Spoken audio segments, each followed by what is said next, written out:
अगर आपके जीवन में भी कर्ज की समस्याएं लगातार बढ़ रही हैं तो सावन में पड़ने वाले किसी भी मंगलवार के दिन गुड़ का उपाय कर लेना। गुड़ का उपाय आपको करोड़पति बना देगा। बस एक मंगलवार गुड़ का बहुत ही छोटा सा उपाय आपको करना है। तो देखिए, सावन के महीने का जो मंगलवार होता है ये इसलिए भी इतना ज़्यादा उत्तम होता है क्योंकि हनुमान जी शिव जी के ही एक अवतार हैं। वहीं सावन का जो महीना होता है ये भगवान शिव के लिए समर्पित होता है और मंगलवार का दिन श्री राम भक्त हनुमान जी को समर्पित होता है। और जो व्यक्ति अपने जीवन में कर्ज को लेकर परेशान है, जिसके सर पे कर्जा लगातार बढ़ रहा है, लोगों से आपको हमेशा ही पैसा उधार लेना पड़ता है, एक के बाद एक किसी न किसी व्यक्ति से आप कर्जा लेते चले जा रहे हैं, कोशिश करते हुए भी आप लोगों का पैसा नहीं दे पा रहे हैं, तो ऐसा समझ लीजिए कि सावन के महीने का मंगलवार ऐसा आपके जीवन में दिन लेकर आएगा कि कभी किसी से 1 रुपये उधार लेने की आपको ज़रूरत नहीं पड़ेगी।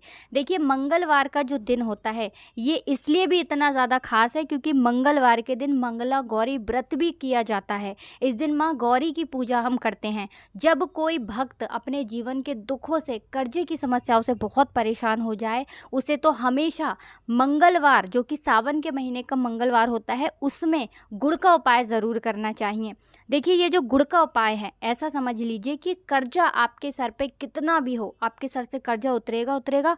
और दूसरी चीज़, कभी भी आपको पूरे जीवन काल में कभी किसी से पैसे उधार लेने की ज़रूरत ही नहीं पड़ेगी क्योंकि जो व्यक्ति इस उपाय को सच्ची श्रद्धा से सावन में पड़ने वाले किसी भी मंगलवार के दिन एक बार कर लेता है, संकट मोचन हनुमान जी अपने उस भक्त के जीवन से सारे संकटों को भी दूर कर देते हैं और कर्जे की समस्याएं बिल्कुल उसके जीवन से समाप्त हो जाती हैं।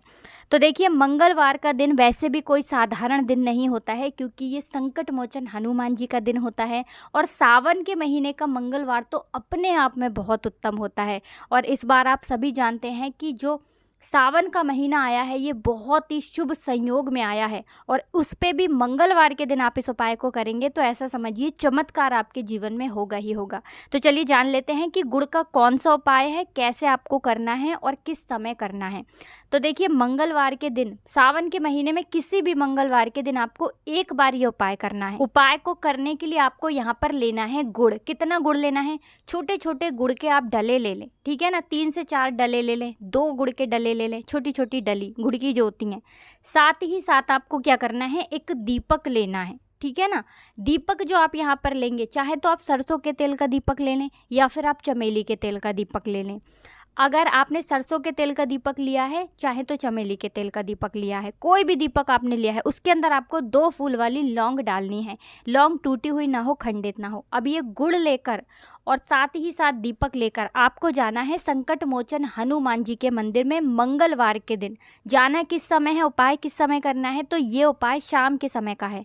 अगर आपके पास टाइम है ही नहीं, आप शाम में कर ही नहीं पा रहे हैं, तब ये उपाय आप सुबह में कर सकते हैं। तो मंगलवार के दिन शाम के समय में आपको संकट मोचन हनुमान जी के मंदिर में जाना है। सबसे पहले आपको क्या करना है कि दीपक प्रज्वलित करना है, दीपक जलाना है।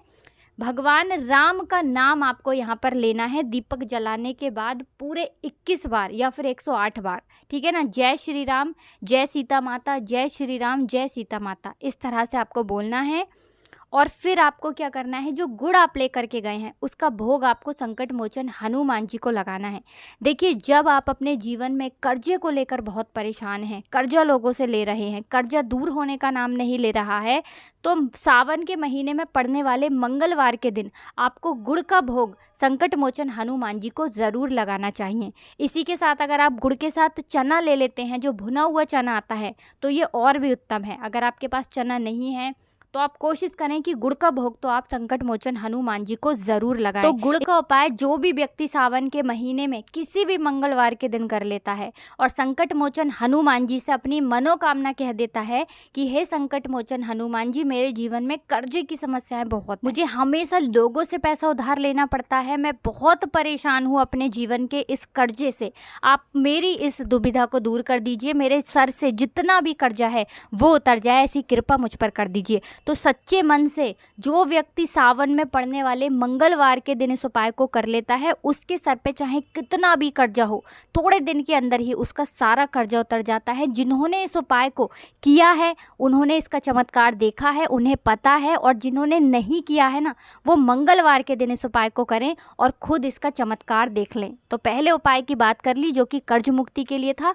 अब जल्दी से बात कर लेते हैं दूसरे उपाय की। अच्छा, दूसरा उपाय जो है ये है मनोकामना पूर्ति के लिए। कोई भी ऐसी मनोकामना जो अटकी हुई है, पूरी ही नहीं होती है, बहुत लंबे समय से अटकी हुई है, लाख कोशिश करने के बाद भी पूरी नहीं हो रही है, तो मंगलवार के दिन मनोकामना पूर्ति के लिए आपको ये दूसरा उपाय करना है। तो देखिए आपको करना क्या है। मनोकामना पूर्ति के लिए मंगलवार के दिन आपको गुलाब के फूलों की एक माला लेनी है, ठीक है ना। आप चाहें तो अपने घर पर फूलों की माला बना लें या फिर बनी बनाई आती हैं वो भी आप ले सकते हैं।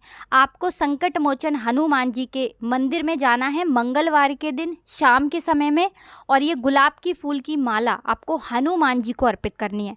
जो व्यक्ति संकट मोचन हनुमान जी को गुलाब के फूलों की माला अर्पित कर देता है, सच्चे मन से अपनी मनोकामना संकट मोचन हनुमान जी से कह देता है, संकट मोचन हनुमान जी अपने उस भक्त की सारी मनोकामनाओं को पूरा कर देते हैं। तो देखिए कोई भी उपाय जब आप करते हैं आपको भगवान राम का नाम ज़रूर लेना होता है, क्योंकि जैसे ही भगवान राम का नाम आप लेते हैं ना, संकट मोचन हनुमान जी से आपको कुछ कहने की भी ज़रूरत नहीं पड़ती है। वो आपके जीवन के सारे दुखों को, सारे कष्टों को दूर करने स्वयं आ जाते हैं। तो 2 उपाय की अभी तक बात कर ली, अब जल्दी से बात कर लेते हैं तीसरे उपाय की। तीसरा उपाय उन लोगों के लिए है जो नज़र दोष से पीड़ित हैं, जिन्हें नज़र बहुत लगती है, जिन्हें ऐसा लगता है कि उनके घर पर किसी ने कुछ करा दिया है, कोई भी काम बनता नहीं है, घर में पैसा आना बिल्कुल बंद हो चुका है, घर में सुख समृद्धि नहीं बढ़ रही है, घर में लोग इतना ज़्यादा परेशान रहते हैं अपने कष्टों से, दुखों से, कि उन्हें ऐसा लगता है कि अब हमारे जीवन में सुख के दिन कहीं चले गए हैं।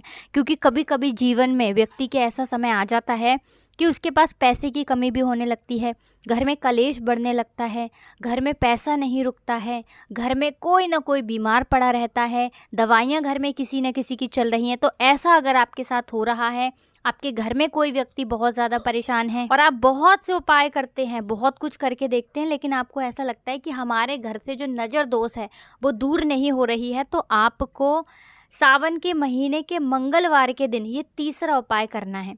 करना क्या है आपको यहाँ पर लेनी है फूल वाली लौंग। कितनी फूल वाली लौंग लेनी है? तो 5 फूल वाली लौंग लेनी है, 2 कपूर के छोटे छोटे से टुकड़े लेने हैं, और ये 5 लौंग, जो भी व्यक्ति आपके घर में बहुत ज़्यादा नज़र से पीड़ित है, जिसे सफलता नहीं मिल रही है, पैसा नहीं मिल रहा है, जो व्यक्ति बहुत परेशान है, उसके ऊपर से आपको 7 बार उतारनी है और कपूर के साथ इसे आपको जला देना है। यानी कपूर के साथ रख कर इस लौंग को जला देना है। महादेव का ध्यान करना है, माता पार्वती का ध्यान करना है, और यहाँ पर आपको संकट मोचन हनुमान जी का ध्यान करना है, भगवान राम का ध्यान करना है, और ये लौंग आपको जला देनी है। मंगलवार के दिन का शाम का समय का ये उपाय है। आप चाहें तो इसे सुबह में भी कर सकते हैं। कितनी भी बड़ी नज़र लगी हो, किसी ने कुछ करा दिया हो, घर में कुछ भी ऐसा अगर आपके है जिसकी वजह से घर में पैसा नहीं आ रहा था, लोग सफल नहीं हो रहे थे, घर में आपके लोगों को नज़र लग रही थी, तो जो व्यक्ति इस उपाय को कर लेता है ना मंगलवार के दिन, ऐसा समझिए उसकी नज़र जैसी चीज़ें उसके जीवन से दूर हो जाती हैं और नज़र कभी लगती नहीं है।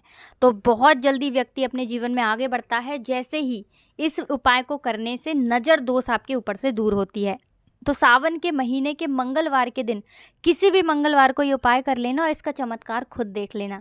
अब देखिए हमेशा की तरह बहुत अच्छे से उपाय बताने और समझाने का प्रयास किया है, लेकिन फिर भी अगर आपको कुछ पूछना हो तो कमेंट सेक्शन में आप पूछ सकते हैं। हमेशा की तरह आपको वीडियो को लाइक करना है, चैनल को ज़रूर सब्सक्राइब कर लें, और अगर आप संकट मोचन हनुमान जी के सच्चे भक्त हैं ना तो जयकारा लगाकर ही जाएं। कमेंट सेक्शन में जय श्री राम ज़रूर लिख दें।